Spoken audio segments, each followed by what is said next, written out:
Hi friends, this is Durgesh Karkhele. I am right now working as a agriculture field officer in Central Bank of India. तो हम लोगों को join करने से पहले जब प्रिपरेशन फेज चालू होती है तब एक सवाल हमेशा आता है कि what is job timing of agriculture field officer. तो आज इसी पे ही मैं डिटेल मेरा एक्सपीरियंस आपको दे दूंगा, तो आपको एक आइडिया आ जाएगी कि ईएफओ का जॉब का टाइमिंग क्या होता है। तो एक डिस्क्लेमर, ये मेरे व्यूज पर्सनल है, ये पर्सनल कैपेसिटी में है। इसका कोई this video has nothing to do with organization in which I am working. ठीक। तो ऑफिशियल टाइम, अब रिकॉर्ड से देखा जाए तो ऑफिशियल टाइम हर स्टेट में वेरीज होता है, मतलब जॉब का टाइमिंग कुछ कुछ स्टेट में 10 से 5:30 बजे तक होता है, कुछ स्टेट में 10:30 से 5:30 बजे तक, 6 बजे तक, ऐसा वेरी होता है। पर यही रेंज रहती है कि 10 से 5 या 6 के रेंज में। और जॉब का टाइमिंग अर्बन ब्रांचेस में अलग होता है, रूरल ब्रांचेस में, सेमी अर्बन में अलग होता है। रूरल ब्रांचेस में 4:30 4:30 बजे टाइमिंग खत्म होता है जो वर्किंग आवर्स का। और वही अर्बन ब्रांचेस में 5 बजे तक टाइमिंग होता है ऑफिशियल। तो ये हुआ कस्टमर का टाइमिंग, मतलब कस्टमर को खत्म करने का। और आप ब्रांच कब क्लोज कर सकते हैं, मतलब मान लीजिए 10 से 5:30 बजे तक मोटा मोटा टाइमिंग है। इसके बाद 5:30 बजे तक आपका काम खत्म हो गया तो आप जा सकते हैं ब्रांच से। तो ये ऑफिशियल टाइमिंग। अब let's discuss about practical situation.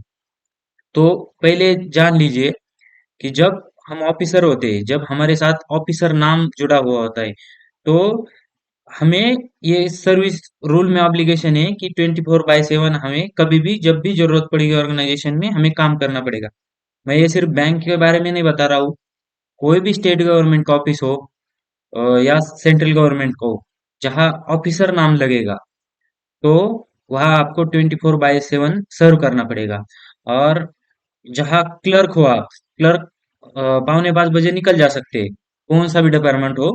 Clerk है, कर्मचारी है, उनका कोई अ, उनका फिक्स टाइम होता है, पर ऑफिसर का कोई फिक्स टाइम नहीं। तो जब रूल की बात करें तो 24/7 आपको सर्व करना है। और एक ध्यान रखिए, पावर कम विथ रिस्पॉन्सिबिलिटी। हम ऑफिसर है, हमें ऑफिसर की पावर मिलती है, हमें स्टेटस मिलता है, रिकॉग्निशन मिलता है सोसाइटी में। तो हमारे पास जिम्मेदारियां भी होती है। इसलिए टाइमिंग भी हमारा 24/7 में कभी भी जब भी ऑर्गेनाइजेशन को जरूरत पड़े तो बुला सकते हैं। तो अब देखते हैं जॉब का टाइमिंग मतलब एक्चुअल में क्या होगा। तो ये ब्रांच टू ब्रांच वेरी करता है, मतलब जिस ब्रांच में कितना स्टाफ है। मतलब कोई कोई ब्रांच में, अब मेरी ब्रांच देखिए, मेरी ब्रांच में एक एएफओ मैं हूँ, एक पीओ है, और एक ब्रांच मैनेजर है। मान लीजिए 3 ऑफिसर है, 2 क्लर्क है, तो 5 लोग है। तो 5 लोग, तो काम फटाफट खत्म हो जाता है। तो 6 बजे तक, 5:30 6 काम खत्म हो जाता है। तो सब लोग काम करेंगे। मान लीजिए स्केल ऑफ ब्रांच होती है, आप जब सर्विस में आएंगे तो पता चल जाएगा। स्केल 2 ब्रांच होती है, स्केल 3 ब्रांच होती है, स्केल 4 ब्रांच होती है। मतलब जितना जितना ट्रांजैक्शन का वॉल्यूम बड़ा होगा उतना स्केल होगा। सबसे छोटी ब्रांच होती है स्केल 2 ब्रांच। स्केल 2 ब्रांच में ज्यादा स्टाफ नहीं होता, वह एक ब्रांच मैनेजर होता है, एक ऑफिसर होता है, एक क्लर्क होता है। तो ये तीनों लोगों को ब्रांच चलानी होती है। ज्यादातर अक्सर स्केल 2 ब्रांचेस में थोड़ा ज्यादा देर तक लेट सीटिंग होती है, मान लीजिए 7 7:30 8 बजे तक भी कोई कोई ब्रांचेस में, स्केल 2 ब्रांचेस में होती है। और स्केल 3 ब्रांचेस में क्या होता है, एक ब्रांच मैनेजर होंगे तो उनके साथ 2 ऑफिसर कंपलसरी होते हैं मोस्ट ऑफ द टाइम, और बाकी क्लर्क भी होते हैं। तो मान लीजिए स्केल 3 ब्रांचेस में वो स्टाफ होने की वजह से ज्यादा देर लेट सीटिंग नहीं होती। तो मान लीजिए 5:30 6 बजे तक टोटल काम खत्म होता है, तो 5:30 6 बजे तक ब्रांचेस बंद होती है, स्केल 3 ब्रांचेस। तो आपका ट्रांसफर होता रहेगा, कभी स्केल 2 मिलेगी ब्रांच, कभी स्केल 3 मिलेगी। तो अब मेरी ब्रांच स्केल 3 है, तो वो जल्दी काम खत्म होता है वहाँ, क्योंकि स्टाफ सफिशियंट है। तो ये ब्रांच पे भी भारी होता है। और आपको मान लीजिए स्केल 3 ब्रांच मिली तो आपका काम खत्म हो जाएगा जल्दी से जल्दी, तो आप घर जा सकते हो। ठीक। उसके बाद इम्पोर्टेंट फैक्टर है कि जो आपके पास ह्यूमन रिसोर्स अवेलेबल है, मान लीजिए जो भी आपका स्टाफ है, तो आप वो कितना इफिशिएंटली यूज कर पाते हैं। अब आपको पता होगा बैंक करस्पॉन्डेंट, बीसीज। तो बैंक के लिए बैंक मित्रा भी बोलते हैं उनको। तो वो होते हैं बैंक के हेल्प के लिए। तो आप उनको कितना यूज करते हैं, मतलब कितना उनको इंसेंटिव देते हैं, कितना आप उनसे अच्छा रिलेशन रखते हैं, तो इस हिसाब से भी काम जल्दी खत्म होता है। दफ्तरी होते हैं, कोई के ब्रांचेस में दफ्तरी काम ही नहीं करते, कोई के ब्रांचेस में करते हैं। मतलब आपके ऊपर है, आप कैसे उनके साथ रिलेशन रखते हैं और ब्रांच का इन्वायरमेंट कैसा है। और इसके हिसाब से मान लीजिए अब कोई लोन रिकवरी है, केसीसी है, मान लीजिए केसीसी हर साल रिन्यूअल करना पड़ता है। तो केसीसी रिन्यूअल करने के लिए बीसी की आप मदद ले, उससे अच्छा रिलेशन रखे, तो वो बहुत मदद करते हैं। तो वो भी खुद रिन्यूअल के लिए कस्टमर को लेके आते हैं या आपके साथ चलते हैं फील्ड पे। तो आप वो डॉक्यूमेंट साइन करके रिन्यू करते हैं उनके। तो लोन सैंक्शन करने में, डॉक्यूमेंट प्रिपरेशन में भी बीसी मदद करते हैं। तो मान लीजिए आपका दिन भर काम चल रहा है, उसी साथ पैरेलली आपके साथ एक बीसी बैठा है, वो आपका लोन का काम कर रहा है, रिन्यूअल का काम कर रहा है, तो आपका काम आसान होता है। तो आप लेट सीटिंग की जरूरत नहीं है। और दूसरी चीज कि दफ्तरी से भी अच्छा व्यवहार मेंटेन करके वो केवाईसी करे, कोई ना कोई काम करता रहे, तो वो भी काम जल्दी खत्म होता है। अब डिजिटाइजेशन का दौर है, देखिए। अब इसी टाइम में maximum utilization of digital technology करना है।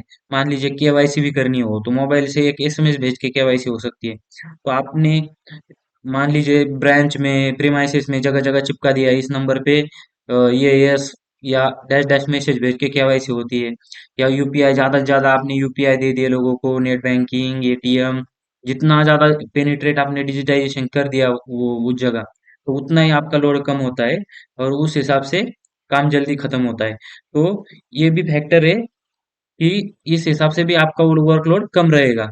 और रही बात काइंड ऑफ ब्रांच मैनेजर, आपके ब्रांच मैनेजर कैसे है, तो कुछ कुछ ब्रांच मैनेजर होते हैं जो राइटली मैनेज करते हैं, मतलब सब काम डेलीगेट कर, मतलब प्रॉपर डेलीगेट करते हैं, टाइम से पासिंग होती है, टाइम से काम चलता है। तो इस हिसाब से जब अगर मैनेजर अच्छे है, मैनेजमेंट प्रॉपर है, तो काम बहुत जल्दी स्पीडली खत्म होता है। और मान लीजिए कोई लिथार्जिक है तो थोड़ा डिले होता है। कोई उम्र हो गई है, कोई ज्यादा ही मतलब कंप्यूटर डिजिटल टेक्नोलॉजी कंप्यूटर जैसा हैंडल नहीं कर पाती पुराने एज मैनेजर, तो थोड़ा वहाँ थोड़ा डिले हो सकता है। वो भी फैक्टर है। पर मोटा मोटा मान लीजिए कि लगभग मेरे हिसाब से और मेरे भी जितने भी दोस्त थे, तो ज्यादातर ब्रांचेस में 6 बजे के आसपास काम खत्म होता है। मान लीजिए 80% ब्रांचेस 6 बजे तक काम खत्म करती है।